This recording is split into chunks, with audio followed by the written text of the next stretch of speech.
안녕하세요. 하루 2장 수학의 힘의 저자 진미숙입니다. 52강에서는 한글을 깨치는 방법에 대해 이야기해 보겠습니다. 언제 한글을 깨치게 해야 할까에 대한 것은 부모님마다 다양한 생각이 있으리라 생각합니다. 현 교육과정에서는 아이가 한글을 모른다는 전제하에 1학년 국어 수업이 시작됩니다.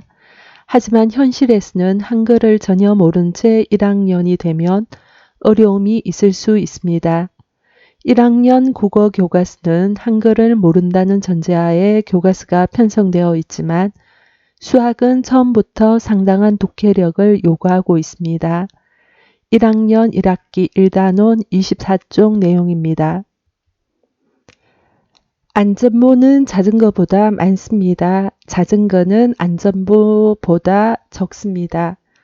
한글을 전혀 모른 채 시작한다면 국어학습으로 인해 수학학습이 방해받을 수도 있습니다.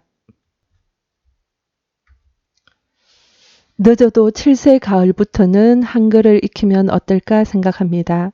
너무 어릴 때 시작하면 익히는 과정에 어려움이 있을 수 있습니다. 7세 즈음에는 집중해서 익히면 좋지 않을까 생각합니다. 받침이 있는 글자까지 완벽하게는 아니더라도 기본 글자 정도는 편하게 읽을 수 있는 상태에서 1학년이 되면 좋을 듯 합니다. 1학년이 되었을 때 받침 글자와 띄어쓰기, 받아쓰기를 익히게 하면 적당하게 긴장되고 학교 학습에도 흥미를 가지게 되는 것 같습니다. 저희 아이들은 그보다 조금 더 일찍 한글을 익혔습니다. 한글을 깨치고 났을 때 그것을 도구로 책을 더 재미있게 접할 수 있지 않을까 하는 생각이 있었습니다.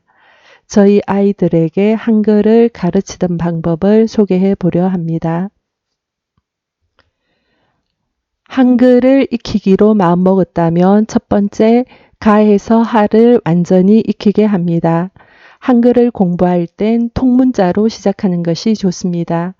처음엔 전지에 기본 글자 가에서 하가 들어간 낱말 브로마이드를 아이와 같이 만들면 좋습니다. 그런 다음 그 글자에 재미있게 자꾸 노출시키는 것이 제일 좋은 방법입니다. 아이를 키우는 집집마다 붙어있는 서점에서 파는 한글 브로마이드를 붙여놓고 보게 하는 것으로는 한글을 깨치기 힘이 듭니다. 아이들의 흥미를 끌 수가 없기 때문입니다. 흥미가 없으니 제대로 보지 않을 뿐더러 보더라도 대충 보기 때문입니다. 하지만 엄마와 같이 만든 브로마이드의 효과는 상당히 좋습니다. 아이들은 자기가 직접 참여하여 만든 것에 흥미를 나타내며 집중해서 보기 때문입니다. 아이와 함께 못 쓰는 잡지책이나 전단지에서 사물을 골라내고 같이 오려 붙이거나 그림을 그리고 색칠하여 만든 브로마이드를 아이가 가장 많이 머무르는 공간의 벽에 붙여놓고 매일 틈이 날 때마다 읽어보면 됩니다. 두 번째, 가에서 하가 들어간 낱말 카드도 만들어 가지고 놀게 합니다. 두꺼운 종이로 가에서 하 낱말 카드를 만들어 링에 끼워 포켓북처럼 가지고 다니며 수시로 보면서 놀게 하면 좋습니다. 예쁘게 만들려 하지 말고 이면지에 그때그때 수십 장의 낱말 카드를 만들면서 놀아야 합니다. 한글을 깨치기로 마음먹었으면 오늘은 하고 내일은 안 하고가 아니라 조금씩 지속적인 자극이 필요합니다. 앞면에는 글자와 사물을 뒷면에는 글자만 써두고 처음엔 앞면을 보고 뒷면을 보게 하고 조금 익숙해지면 뒷면을 먼저 읽게 하고 잘 모르는 경우에 앞면을 보며 확인하게 합니다. 가에서 하를 익히는데 가장 많은 시간과 노력이 필요합니다. 수 공부를 할 때 1에서 5까지의 의미와 크기를 정확하게 알게 하는 것이 가장 중요한 첫걸음인 것과 같은 맥락이라 생각합니다. 아이가 정확하게 알고 있는 것을 무기로 하여 다음 학습으로 확장할 수 있습니다.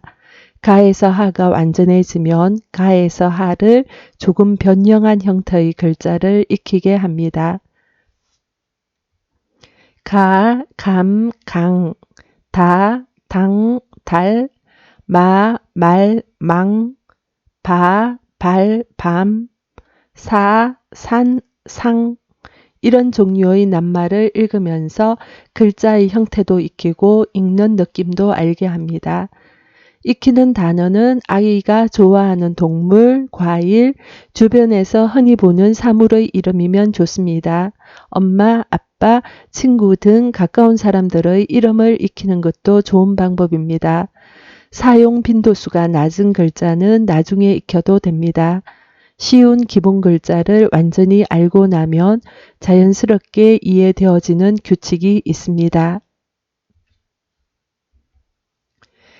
가에서 하 글자가 어느 정도 익숙해지면 매일 A4 용지 한 장에 5개에서 10개 정도의 낱말을 엄마랑 같이 익히며 놀면 좋습니다. 가지, 지우개, 우유, 두유, 축구처럼 아는 글자가 어느 위치에 오더라도 볼 수 있는 연습을 합니다. 아이가 말하는 단어를 엄마가 쓰고 아이가 꾸미게 해도 됩니다. 단어만 써 내려가도 됩니다. 아이가 글자를 쓰고 싶어 한다면 기본 글자를 써보는 것도 괜찮습니다. 하지만 자칫 잘못하면 손님이 없는 아이들에겐 쓰기는 쓸데없는 노동이 될 수 있습니다. 쓰는 것은 1학년이 되어서 익혀도 괜찮은 것 같습니다. 유아 때는 읽기에만 집중하는 것이 더 좋은 것 같습니다. 네 번째, 다 먹고 난 피자 상자를 꾸며 글자 낚시 놀이를 하면 아이들이 많이 재미있어합니다. 문방구에서 클립과 막대자석 혹은 말굽자석 하나만 구입하면 됩니다. 낱말 카드에 클립을 끼우고 나무 젓가락에 끈을 묶고 자석을 매달아 낚시놀이를 하면 됩니다. 글자에 그림 힌트를 붙여두어도 됩니다. 잡은 물고기의 수를 세어보면서 수 공부를 병행할 수도 있습니다. 아이들의 학습은 국어 공부, 수학 공부가 분리되지 않습니다.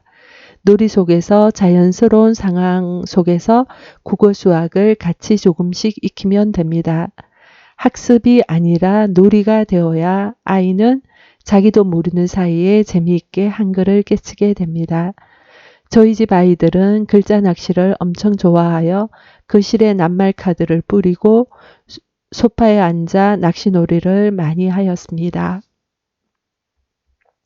수고하셨습니다. 어떤 특별한 방법 하나가 아니라 꾸준히 실천할 수 있는 소소한 몇 개가 우리 아이를 성장시킬 수 있습니다. 하루 2장 수학의 힘의 저자 진미숙이었습니다.